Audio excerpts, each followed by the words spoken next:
नमस्कार जैन साथियों। आज संसद में जब मैं अपनी बात रख रहा था वंदे मातरम के बिल के ऊपर, और मैंने कहा कि वंदे मातरम का अपमान बिल्कुल नहीं होना चाहिए, राष्ट्रगान का अपमान नहीं होना चाहिए, राष्ट्रध्वज का अपमान नहीं होना चाहिए।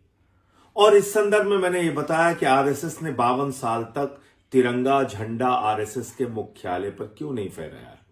मैंने ये भी बताया कि किस तरह से राष्ट्रीय ध्वज के खिलाफ अभियान चलाती थी आरएसएस। और मैंने कहा कि डॉक्टर हेडगेवार का मैं एक पत्र पढ़ना चाहता हूं। पूरी की पूरी आरएसएस चिल्लाने लगी, बीजेपी चिल्लाने लगी, क्योंकि आप जानते हैं सदन में जो बैठे हुए लोग हैं उसमें ज्यादातर लोग आरएसएस और बीजेपी से जुड़े हैं। इन दोनों संस्थाओं को अलग करके आप नहीं देख सकते। तो क्या था वो पत्र? उनको पता था कि अगर संजय सिंह ये पत्र पढ़ देंगे तो पूरे देश में सच्चाई सामने आ जाएगी, आरएसएस की सच्चाई सामने आ जाएगी, बीजेपी के पुरखों की। वो पत्र क्या था वहां तो नहीं पढ़ने दिया, आपको मैं बताता हूं। ये 21 जनवरी 1930 का एक पत्र है डॉक्टर हेडगेवार का। डॉक्टर हेडगेवार जो आरएसएस और बीजेपी के लिए सबसे सम्मानित व्यक्ति हैं, उनकी पूजा करते हैं ये लोग। और आज मैं हैरान था कि अपने सबसे सम्मानित व्यक्ति की चिट्ठी नहीं पढ़ने दे रहे हैं आरएसएस और बीजेपी के लोग। वो कौन सी कलंकित चिट्ठी है जिसको बीजेपी और आरएसएस के लोगों ने आज मुझे सदन में नहीं पढ़ने दिया।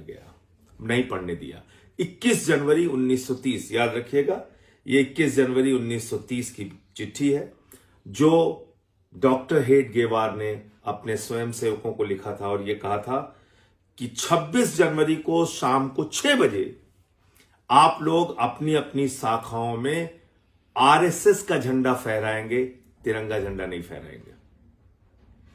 आप जानते हैं आरएसएस की शाखाओं में कभी तिरंगा झंडा नहीं फहराया जाता।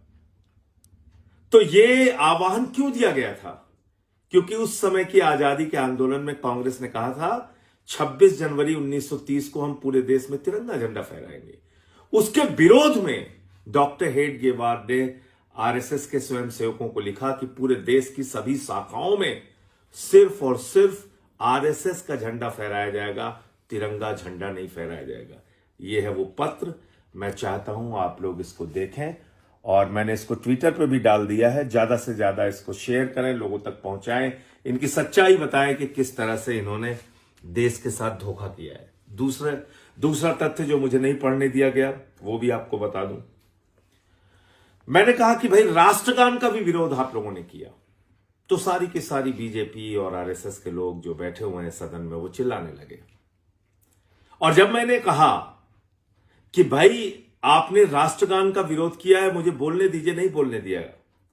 यह है 28 दिसंबर 1949 का ऑर्गेनाइजर अखबार, जो आरएसएस का मुखपत्र है। याद रखिएगा, यह ऑर्गेनाइजर अखबार है जो आरएसएस का मुखपत्र है। और इसको भी मैंने ट्विटर पे डाल दिया, इसको आप देखिएगा। इसमें क्या लिखा हुआ है आरएसएस के द्वारा? इसमें लिखा हुआ है कि what is that eastern element which the government found in Jan Gana Man but failed to discover in Vande Mataram? What is the moral sanction behind government's choice of Jan Gana Man except that it can be made an item of entertainment?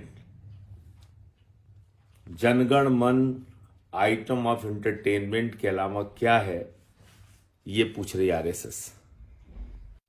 यानी कि आपके राष्ट्रगान को, जिसके बजते ही आप पूरे सम्मान के साथ खड़े हो जाते हैं,